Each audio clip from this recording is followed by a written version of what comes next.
it's going to be interesting to see what the Niners offense does this year. And specifically, there's going to be a lot of players coming back from injury. But what I wanted to ask you was, who do you think, just looking up and down the roster, is going to have the biggest leap in offensive production in 2020 or from 2020? Ross Dwelly. I'm serious. It's not a joke. I really feel like there's a void in targets right now. Bourne and Jordan Reed. Let me get the numbers real quick. Well, let me tell you this, Grant, because I was looking at Ross Dwelly as well. I'm glad you brought him up. He's not who I picked. He ended up coming second for me. Okay. But these three players finished with more targets than Ross Dwelly last year. Jeff Wilson Jr., Jordan Reed, and Jerick McKinnon. Yes. That's a problem. And those guys are gone. I mean, they're gone. Yeah. And Wilson not permanently, but yeah.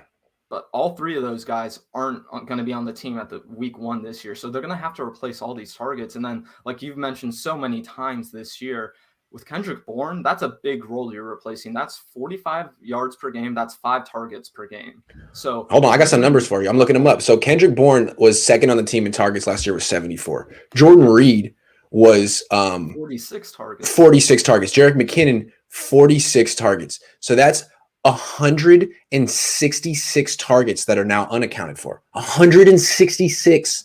So some of those go to Jawan Jennings, and some of those go to Trey Sermon, and some of those go to Raheem Mostert, and some go to whoever, but Kyle Juszczyk as well. I think Juszczyk should get a little bit. I think he's finally going to get a little bit more involved. But Ross Dwelly, until the Niners trade for Julio Jones, I fully expect Ross Dwelly to go from a guy who's getting 24 targets in a season to 46. Double that. 48. The thing about looking at that target list is Ross Dwelly is one of the only guys at receiving who even plays 16 games. I mean, all the other guys up and down the roster, there's one game missed here or half the season missed here. He was so consistent for this team, and they didn't reward him. And he caught 79% of his targets. It seems clear that until Julio is on this team, and he probably won't, that the top 3 guys in terms of targets, and they'll get the bulk of them, will be Kittle, Ayuk, Debo, obviously.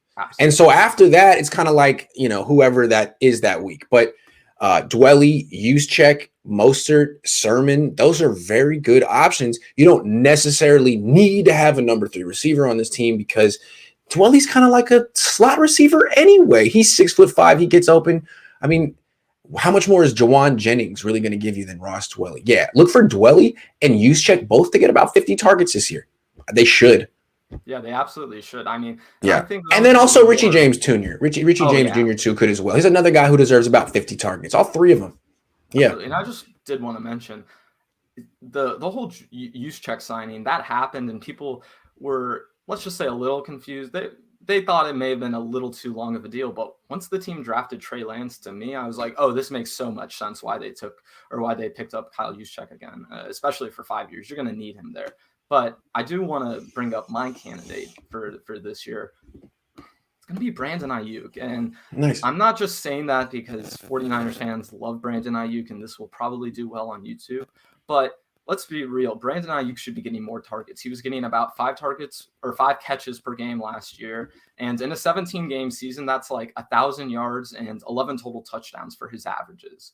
So just on that basis, Ayuk should be getting more and more. And last year, he was getting 12.5 yards per touch. He was getting 62 yards per game. And he ranks like 3rd in the NFL in yards per touch. So I think they just need to get Ayuk the ball more. I think special teams too. Special teams too. You can't get him the ball enough. Kick returns, punt returns. Why not? Why not? I still think it's more dangerous to run a slant over the middle than to return a kick. Because when you're running a slant over the middle, you don't know where the hit's coming from. You're looking at the ball. The hit's coming from over here. As a kicker, the whole field's in front of you, man. The whole field is in front of you. A supreme athlete like him can avoid a hit. Come on. Same with punt returns. It's not that dangerous. No. Wide receiver is more dangerous. And Debo should be getting more of those too. I mean, I know you've harped on it, and I'm not just trying to repeat what you're saying, but it's could win games for him. Could win games for him, man. Yes. Yeah, I mean, talk about like a field game or a game-changing touchdown or just a return that puts them over the 50-yard line. I mean, it's any number of things that these guys can offer. But most of the time, I feel like the Niners to win a game, they need like a real good execution from both offense and defense. which they don't usually, well, they sometimes get, but it'd be a lot easier to just always have a good special teams and be able to weather an off day from offense or defense. Yeah, That's what it's there for.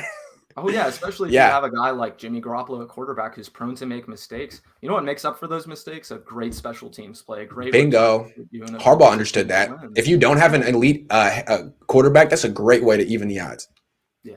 Well, and I mean, some of the best coaches in NFL history, you talk to them about special teams. Bill Belichick will go on and on about special teams. And Kyle Shanahan just Yeah. doesn't seem to value it as much as other Nope. head coaches right now. And I don't really understand that. Here's the thing. I've been looking about this. Most head coaches have people discount experience these days. You just got to get a guy at 35. But most head coaches have a very diverse background of coaching. Like if you're not a head coach by 35, you end up coaching everything. You work your way around the team, and by the time you get to coordinator, head coach, you can coach every position or a lot of position groups.